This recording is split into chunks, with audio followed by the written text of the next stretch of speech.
Multiple blows to a reactive North. Emilokan na your mate? Question mark. And now to the news info. Northern states are gradually losing significant portion of their shares of FAC allocation, which is undoubtedly the biggest source of their revenue. From local government funds, fiscal reform bills to dividends from the NLNG shares of NNPC and today the National Lottery.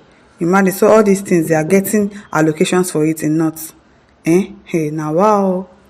They are just sharing all this money. We know they see anything. Now them they chop am. At least with all this source of revenue in this country, everybody in Nigeria should be collecting salary at every end of the month. With all this money that they are sharing up and down like this, and Northern State allocation, biggest source of revenue, local government funds, NLNG shares, National Lottery, all this money, where is it going to? That man that said he shared money to people, how much did he even say he shared? Till today, nobody has said they saw any money. And that story has died down like that. I said it was going to die down. And nobody is going to remember again. That is what is happening. That money swallowed. Yeah, that one, you don't chop am. You don't chop the money don't go like that. These people are just stealing all the resources in our country, pocketing all the money for themselves. Nawa. All these were part of the pool that makes up the monthly national cake distribution known as Federal Account and Allocation Committee that goes to all these politicians alone. These developments are not surprising to any student of development. We all saw it coming.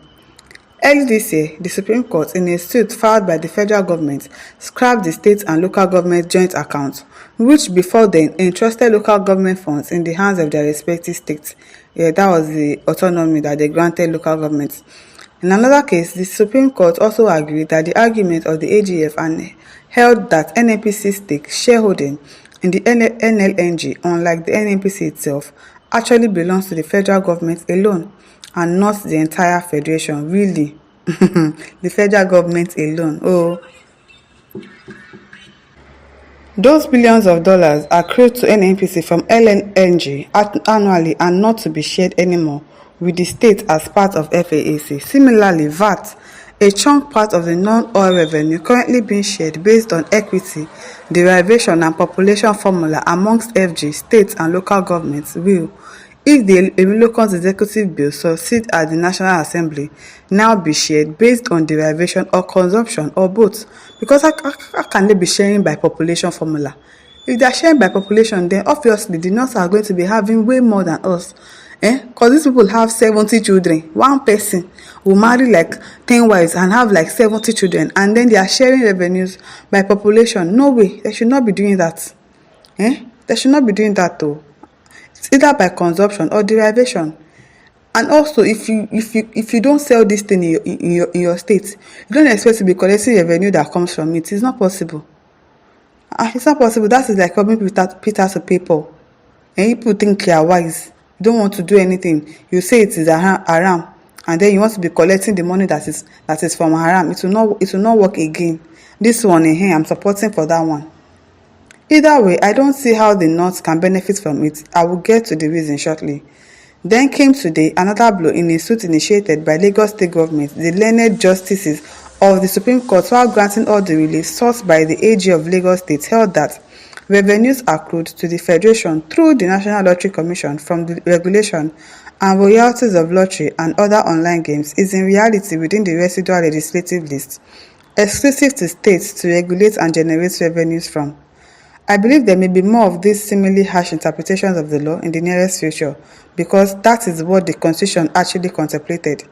If you put these chains of events together, you would only come to one conclusion, that full federalism is taking a crude shape in the country, against the wish of everyone. Had we, Northerners, been thoughtful and proactive, we would have prepared for this time. We would have confronted the issue of restructuring with strategy rather than our usual rejectionist attitude to achieve it on our terms and put a timeline for gradual implementation in order to minimize its impact. With our sellout NAS members who either do not appreciate where all this is headed or they have been brought to look away, it is only a matter of time. Alayaji can Senator Tukeyaro Gandhi, and the rest of its contemporary visionaries and patriots. Okay, what should we expect now? Our FAAC reliance states will receive shorter allocations. If VAT is to be shared based on derivation, then most of the corporate headquarters of businesses where the remittance of VAT takes place are far away from the north. What if it is to be shared based on consumption? The follow-up question is, how do you determine the end users when you don't have the data to prove where it is consumed? Another wahala.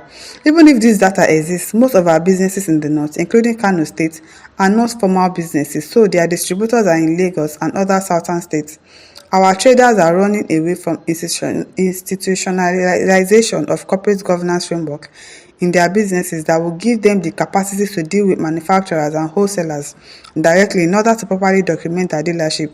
We are simply traders. Then maybe you should upgrade yourself. Upgrade your life, better yourself.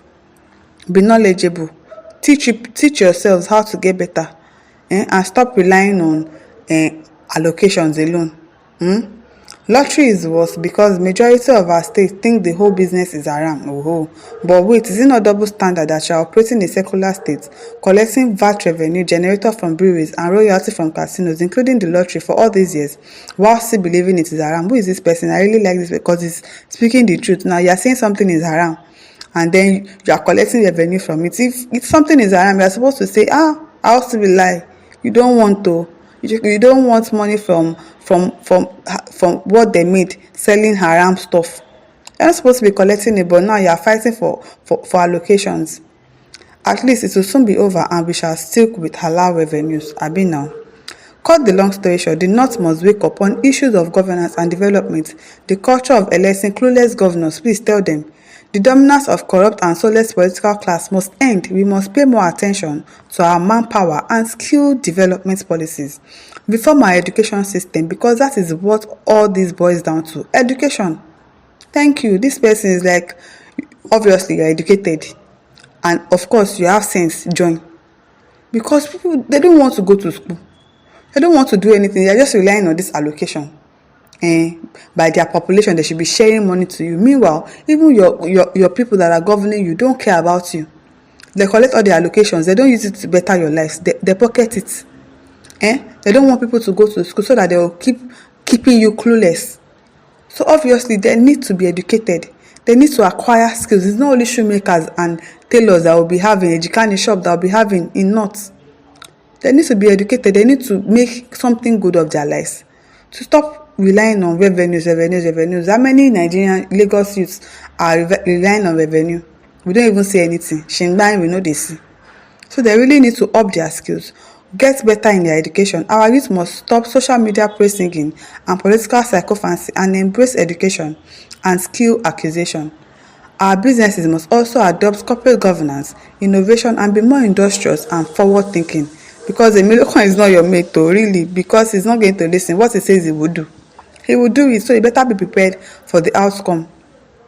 Make sure that you people go back to school. The ones that don't want to go to school, no wahala, go and learn a skill. Shekina, Sheti Madan Azumi. You are a learned person. My listener, over to you. Leave your thoughts in the comment section. Don't forget to like, to share, and subscribe. Thank you for listening. See you some other time. Bye.